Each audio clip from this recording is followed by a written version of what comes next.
अस्सलाम वालेकुम दोस्तों। उम्मीद तुम सारी अल्लाह ताला सद फजल करम से ठीक पे। दोस्तों अजुक टॉपिक चुनमुत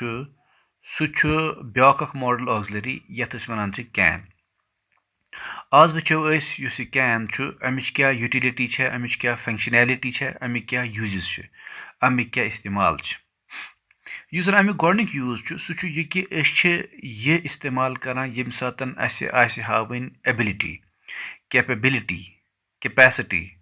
यानी कुछ चीज़ सलाहियत तमिक इजहार करुन, तम सातन करान यह मॉडल ऑक्सिलरी यूज।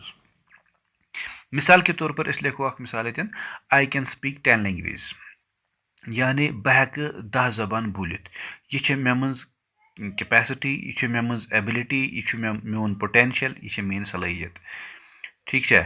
गो अतन गो अम समिक इजहार एबिलिटी हुंद इजहार, यानी सलाहियतुक इजहार हेक अमे मॉडल ऑक्सिलरी कैन सतन करित।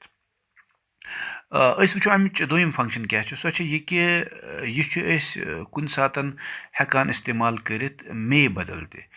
अस पता कि मे युजन सह इस्तेमाल करान ज़्यादा पहमत इजाजत खतर, यानी यम सातन परमिशन मंगुन या परमिशन ज़रूरत, तम सातन इस्तेमाल करान मे। तो कुन सातन हेको यह मे ओमिट करित, यह हेको त्रवित, तो अम बदल हेको कैन यूज करित, यानी कैन हेके कुन सातन मेच काम दित। यानी ब्याख लफ्ज वनो कि कैन युजन कैन हेको सिंपल टर्मन वनो कैन हेको परमिशन खतर इस्तेमाल कर, परमिशन खतर मेच करान इस्तेमाल। For example you can go, तुम जा सकते हो। तो यतन कैन अतन एबिलिटी हुंद इजहार करान क्या, बल्कि अतन यह दिवान हवित इजाजतुक एलिमेंट अत मज हावान। यानी यू कैन गो, तुम जा सकते हो, यानी तुम्हें जाने का इजाजत है। ओके, तो गो अतन गो क्लैरिफाई कि यह कैन यह हेको कुन सातन मे बदल यूज कर। तो यस अमिच ब्याख यूटिलिटी है, फंक्शन सो यह कि यम सातन हावन पॉसिबिलिटी कुन चीज, यानी कह चीज गसन कूता इम्कान, कह चीज कूता हेकि मुमकिन सपदित। तो सह इम्कान युजन सह इम्कान जाहिर करने खतर ते हेको कैन यूज कर। मिसाल के तौर पर इट कैन गेट कोल्ड, सर्दी पड़ सकती है, यानी तूर हेकि करित। गो तूर वथनुक या तूर करन या तूर हिंस पॉसिबिलिटी, पॉसिबिलिटी इम्कान। ओके, तो कहने का मकसद यह है कि अतन हेको वनित कि यह जन यह कैन यह हेको अतन पॉसिबिलिटी खतर इस्तेमाल कर। ठीक है, हेको वारिया सेंटेंस वारिया सेंटेंस हेको डेवलप कर। तो बहरहाल यम क्या सेंटेंसेस यम सत पूर पे गि क्लैरिफाई कि क्या क्या अमिक यूज, पे हेकिन तुम यह एम्प्लीफाई कर, तुम हेकिन पे बढ़, तुम हेकिन पे मुख्तलिफ मिसाल दित, ताकि तुम करो पन कॉन्सेप्ट एक्सपैंड। तो ब्याख फंक्शन क्या अमिच सो यह कि यम सातन बड़ अदब सान कह चीज करनुक ऑफर आवन, यानी कुन चीजुक ऑफर कर, तम सातन ते हेकोन इस्तेमाल कर कैन। ठीक है, यानी कंस इंसानस खतर कह चीज करुन, तमिक ऑफर करुन, कह चीज करनुक ऑफर करुन। ठीक है, कुन चीजुक ऑफर हावन, तो तम सातन ते हेकोन कैन यूज कर। मिसाल के तौर पर can I carry your bag, can I carry your bag, यानी यह अतन हावान अमिस एबिलिटी हुंद इजहार अतन गसान, बल्कि अतन यह अमिस हावान यह कि बह क्या बह हेका चोन बैग तुलित, यानी यह ऑफर करान कुन मत खतर या कुन चीज खतर। ठीक है, यानी अतन वनो यम सातन क्या मतुक ऑफर करुन या कह चीज करनुक ऑफर करुन, तम सातन ती हेकोन कैन यूज कर। ओके, मे पूर उम्मीद इंशाल्लाह तुम कथ ठीक पे अंडरस्टैंड करान। सत करो तो अर्ज कि सन यूट्यूब चैनल शाह इशफाक यह करूँ तुम सब्सक्राइब, लाइक, कमेंट तो शेयर, तो बे करूँ तुम बेल आइकन प्रेस, ताकि तुह ताम वात सान नवन वीडियो नोटिफिकेशन ठीक पे। तो हरगा तुम कुन जान क्या मिसकनसेप्शन रोजान, क्या चीज़ तो ठीक पे अंडरस्टैंड गसान कहें, तुम हेकू सह कमेंटस अंदर लिखित, करो पूरा कोशिश कि सह कॉन्सेप्ट यस मिसकॉन्सेप्शन आए सह करो पूरे पठन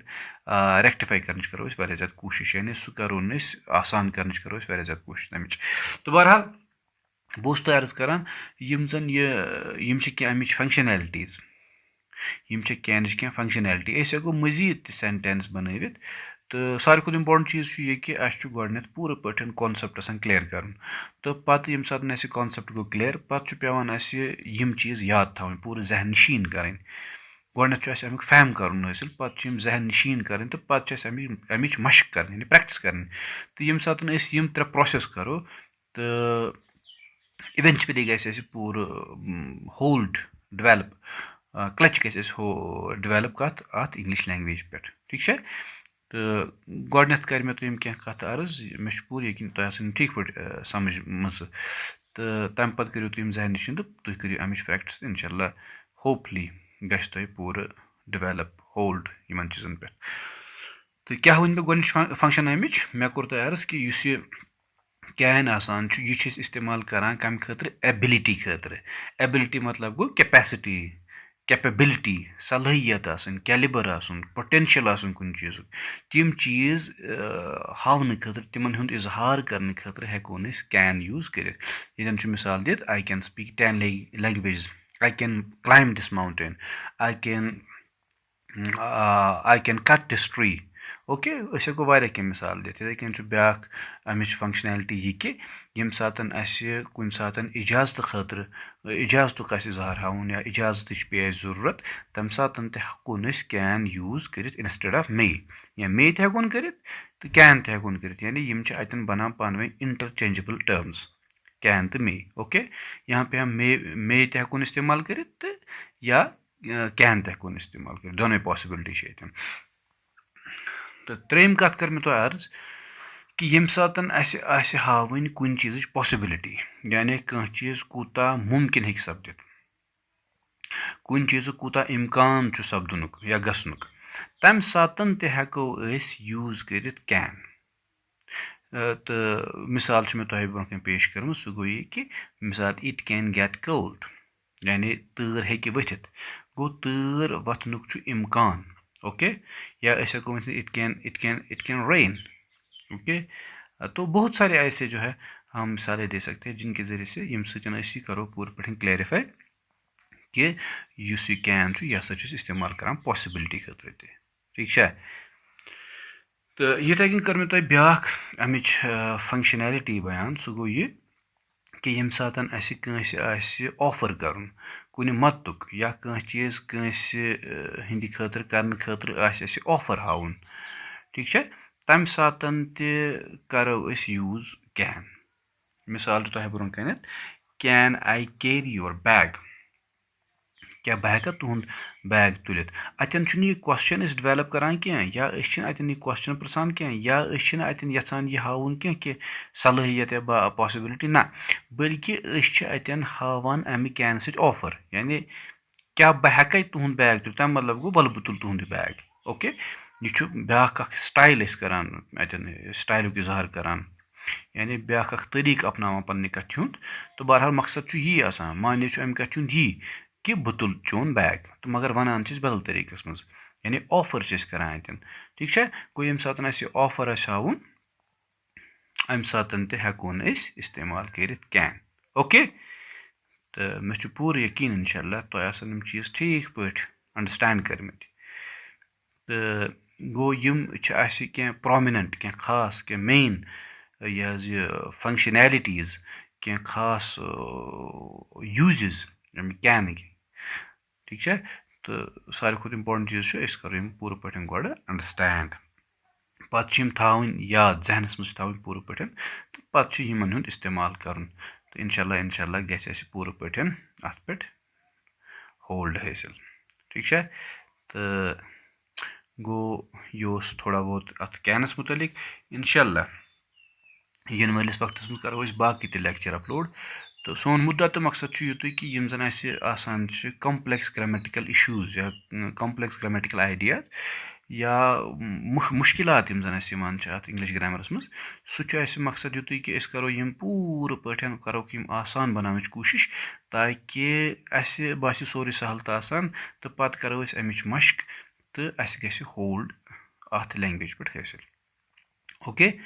تہٕ تۄہہِ چھو بیٚیہِ مودبان گُزٲرِش یِوان کَرنہٕ کہِ تُہۍ اگر یِم لیکچَر کٔرِو شِیَر تہِ تاکہِ باقٕے تہِ وٕچھَن یِم ٹھیٖک پٲٹھۍ تہٕ تِم تہِ سَپدَن اَمہِ سۭتۍ مُستفیٖد تِمَن تہِ واتہِ اَمیُک فٲیدٕ اوکے تہٕ یہِ اوس تھوڑا بہت اَتھ کینَس مُتعلِق اِنشاء اللہ یِنہٕ وٲلِس دورَس منٛز کَرو أسۍ بیٚیہِ تہِ پَنٕنۍ لیکچَر اَپلوڈ توٚتَن تامَتھ کٔرِو تُہۍ اِنتظار تہٕ اِنشاء اللہ أسۍ کَرو تِم آیِندٕ یِنہٕ وٲلِس وقتَس منٛز upload thank you all of you have a nice day